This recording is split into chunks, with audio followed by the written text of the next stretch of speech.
అదే RTV app వార్తల్ని క్షణాల్లో చదివే అవకాశం ఉంటుంది. ఒక న్యూస్ పేపర్, ఒక టెలివిజన్ ఛానల్ మీ చేతుల్లో ఎప్పుడూ ఉంటాయి. నేను కొంచెం ముందుగా వెనక్కి వెళ్తాను, ఎందుకంటే టైం విషయంలో ఆదిత్య విషయంలో పనిచేసి వెళ్ళొచ్చిన వాడిని చాలా మంది పిల్లలు ఇప్పుడు తల్లిదండ్రులు చూపించండి. ఎందుకంటే చెప్పేది ఇవాళ మన భారతదేశం ఎంతో ముందుకు వెళ్ళింది, ఎంతో పురోగతి చెందింది. ఇవాళ మనం అంతరిక్షంలోకి ఇస్రో ద్వారా మనం ఆస్ట్రోనాట్స్ పంపగలుగుతున్నాం అంటే ఇక్కడే కాదు, ప్రపంచంలో ఎక్కడ చూసినా మన భారతీయుల యొక్క ప్రతిభ పాఠవాలు ఏ రంగంలోనూ కూడా రంగంలో అగ్రస్థానం నుండి ఆ దేశ రాజకీయ లేకపోతే ఆర్థిక సామాజిక విషయాలలో వాడు కూడా భాగం పంచుకుంటున్నారు.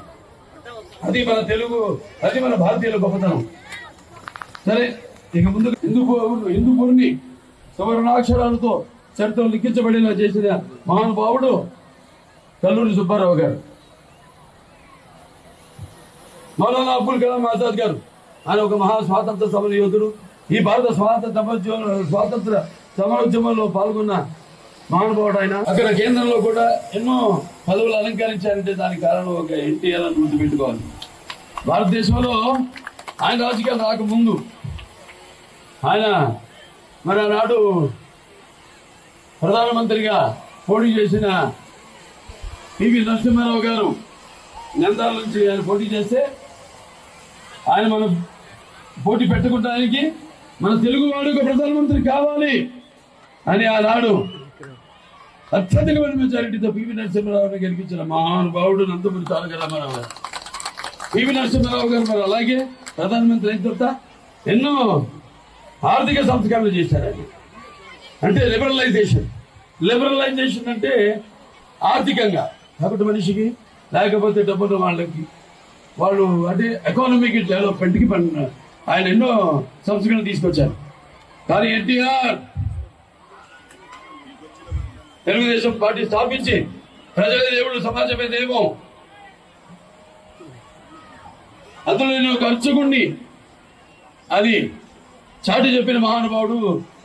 అలాగే పేదవాళ్ళకి కావాల్సిన కనీస అవసరాల గుడ్డ అవసరాలను తీర్చిన మహానుభావుడు నందమూరి తారక రామారావు. మధ్యలో ప్రభుత్వాలు మారి వాటి నుంచి మాట్లాడదలుచుకోలేదు నేను.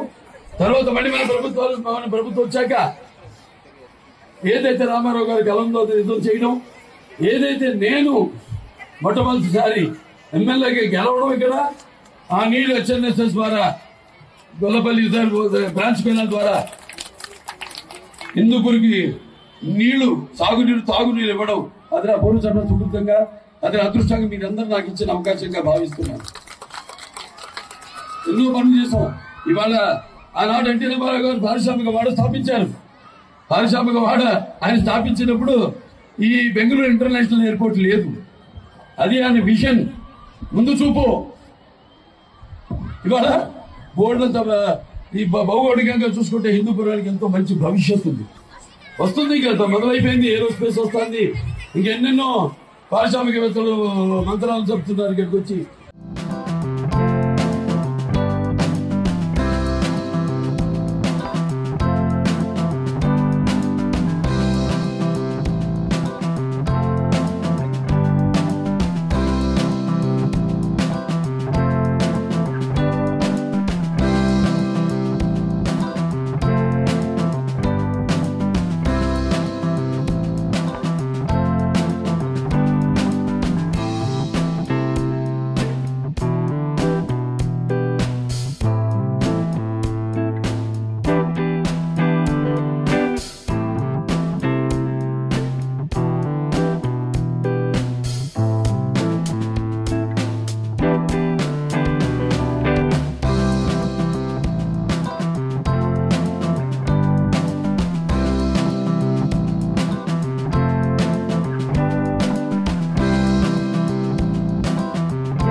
ఇప్పుడు టోటలీ న్యూ అవతార్లో జస్ట్ 5 seconds లో కంప్లీట్ న్యూస్. సోషల్ మీడియాలో ట్రెండ్స్ కి one stop solution. Live TV app voice search option తో ఇప్పుడే డౌన్లోడ్ చేయండి లేదా అప్డేట్ అయిపోండి. యాప్ లింక్ డిస్క్రిప్షన్ లో ఉంది.